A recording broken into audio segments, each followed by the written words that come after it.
sida mid hor lagu aaminsanay maxkamado garsooraha sida lagu aaminsanay sidaat linis fahmay bulshada adeeg inis fahmeen ya walyar kilibka ya ka darsade marka garsooraha iyo bulshada hada maana shaqadii iidan feelat isfahansanyin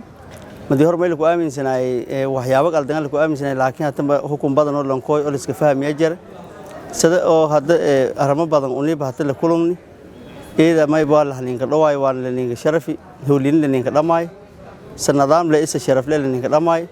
كالسورياش إيه بولشيد إيه دتوينها بيدو كنول سداتني تلاقي معايا برنامج كإذا فيلي ما يبغى لنا كالسوريال سدي صدق فيل إني دت بولشيد اللي شجعان وان هنروح قوات السودان السلام عليكم ورحمة الله وبركاته. كهر أنت محكمة الأنكوين ما يكون آمن سناي كبولشاه. كبولشاه أنت محكمة الأنكوين ما يكون آمن سناي الدولة ميران الله إنه dulmi iyo lankooya ku aaminsanayni laakiin hada may aragnay bulshada inay safaylanka ideegahay wal badan oo ku aaminsanayni iyagu la kulani oo wanaag fariinta maylana bulshooyinta baydhabo sida sharafta leh oo hada